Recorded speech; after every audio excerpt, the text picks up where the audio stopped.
Kurban Bayramı'nın 9 günlük tatil döneminde sadece Malatya Büyükşehir Belediyesi İtfaiye Daire Başkanlığı olarak toplam 393 vakaya çıkış yaptık. Tabii bunların büyük oranı 200'ün üzerinde sadece anız yangını, ot yangını, bahçe yangını gibi yangınlardı. Özellikle bu süreçlerde havaların birden ısınması ve bu yıl bahar aylarının yağmurun çok yoğun geçmesi, yağış almamız nedeniyle otlar geçtiğimiz yıllara nazaran daha da büyüdü ve havalar ısınınca otlar hızlıca kurumaya başladı. Tabii bu da ciddi yangınlara sebep olmaya başladı. Bir kendiliğinden oluşan doğal yangınlar oluyordu. İşte bu ot yangınlarından kaynaklı, işte güneş ışığından veya cam parçalarından oluşan yangınlar. Bir de bilerek, isteyerek yakılan tarlalardaki, bahçelerdeki anız yangınları veya biriktirilen tarla ve bahçede biriktirilen çöplerin, kuru otların bir arada yakılması gibi bilinçli olarak çıkartılan yangınlar var. Tabii bu bilinçli olarak çıkartılan yangınlar yasal olarak büyük bir suç. O nedenle hemşehrilerimizin bu konuda hassasiyet göstermelerini rica ediyoruz. Sadece bir anız yakmayla oradaki çeri çöpü temizlemiş olmuyorsunuz. Aslında toprağın bitki örtüsünü, toprağın ısınmasıyla beraber onu koruyan tüm maddelerini ve bitki örtüsünü yok ediyoruz. Orada yaşayan canlıları, toprakta yaşayan canlıların hepsini yok ediyoruz. Baktığımızda doğaya ciddi anlamda zararlar veriyoruz. Toprağın verimliliği düşüyor.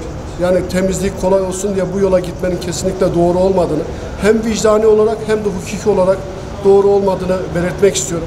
Mutlaka tabii bunlar çıkan anız yangınları başlatanlar, yangını çıkartanlar, bizler gidip müdahale ettikten sonra tuttuğumuz tutanaklarla mutlaka idari noktada bunlarla ilgili soruşturmalar açılıyor ve cezalar geliyor. Kesinlikle hemşehrilerimizin bu konuda hassas olmalarını, toprağı korumalarını, doğayı korumalarını istiyoruz, canlıları korumalarını istiyoruz.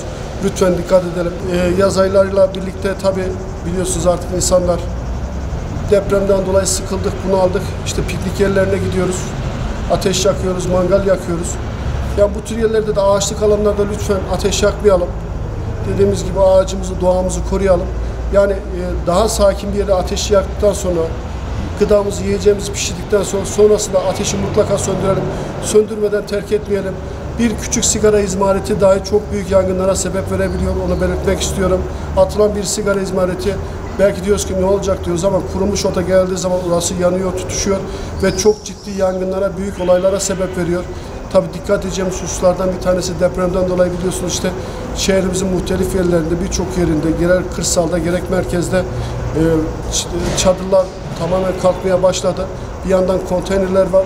Bunların yakınında da kuru otlar var. Yine çok dikkatli olmamız lazım. Yangın, Allah vermesin bu tür yangınlar çıktığı zaman çadırda ve konteynerde çok daha hızlı ilerleyebilir. İçeride en hızlı şekilde çıkalım ve orayla yangın yeri arasındaki bağı kopartmaya çalışalım.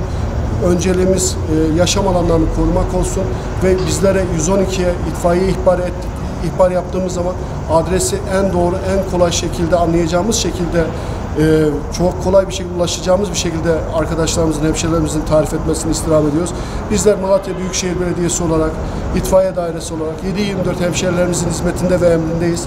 Bizler görevimizin başındayız. Her türlü tedbirlerimizi alıyoruz. Ekip ve ekipman olarak çok iyi seviyedeyiz.